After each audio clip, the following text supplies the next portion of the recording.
जय भोलेनाथ। नमस्कार दोस्तों। सावन का पावन महीना प्रारंभ हो चुका है। आज के हमारे इस वीडियो में हम आपके लिए सावन मास में सुने जाने वाली पौराणिक कथा लेकर आए हैं। एक समय की बात है, अमरपुर नामक एक नगर में अमीर साहूकार रहता था। उसके कोई संतान नहीं थी, जिस कारण वह बहुत दुखी रहता था।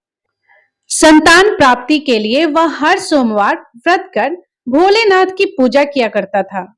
संध्या के समय मंदिर में जाकर भगवान शिव के आगे घी का दीपक जलाया करता था। उसकी भक्ति देखकर माता पार्वती बहुत प्रसन्न हुई और भोलेनाथ से कहने लगी, हे प्राणनाथ, यह आपका सच्चा भक्त है, कृपया करके इसकी मनोकामना पूरी कर दे।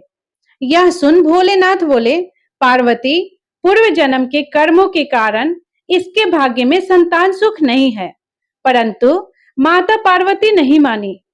तब भोलेनाथ ने स्वप्न में उस साहूकार को दर्शन दिए और संतान प्राप्ति के वरदान के साथ साथ यह भी बताया कि उसका पुत्र अल्प आयु होगा और उसकी आयु मात्र 16 वर्ष की होगी। यह सुनकर साहूकार प्रसन्न तो हुआ, परंतु साथ ही साथ चिंतित भी हो गया। यह सारी बात उसने अपनी पत्नी को भी बता दी। पुत्र के अल्प आयु होने की बात जानकर साहूकार की पत्नी भी बहुत दुखी हुई, लेकिन साहूकार ने अपने सोमवार के व्रत के नियम नहीं छोड़ा।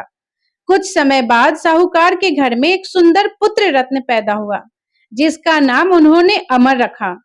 अब अमर 11 वर्ष का हो गया था, तो साहूकार ने उसे अपने मामा के साथ शिक्षा ग्रहण करने काशी भेज दिया।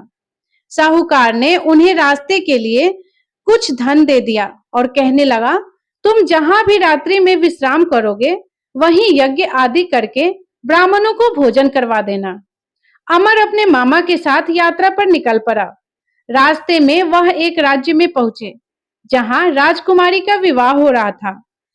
परंतु जिस राजकुमार से उसका विवाह होना था, वह अचानक किसी कारण से एक आंख से अंधा हो गया। यह बात किसी को पता न चले, इसीलिए राजकुमार के पिता ने अमर से दूल्हे की जगह बैठने की विनती करी। अमर ने यह विनती स्वीकार कर ली और राजकुमारी चंद्रिका से विवाह कर लिया। विदाई के समय अमर ने राजकुमारी चंद्रिका को सारी बात बता दी और उन्हें अपने पिता के घर छोड़कर काशी की ओर चल दिए। जब अमर 16 वर्ष का हो गया, तब उन्होंने एक यज्ञ का आयोजन किया और यज्ञ के बाद ब्राह्मणों को भोजन कराया और अन्न और वस्त्र दान भी दिए।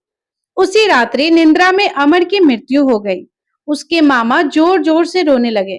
उनका विलाप सुनकर भोलेनाथ और माता पार्वती वहां आ पहुंचे। अमर के मामा का विलाप देखकर माता पार्वती भोलेनाथ से बोली, प्रभु, इस व्यक्ति के कष्ट को दूर कीजिए। तब भोलेनाथ बोले, पार्वती, यह वही साहूकार का बालक है जिसे 16 वर्ष तक जीवित रहने का वरदान मिला था।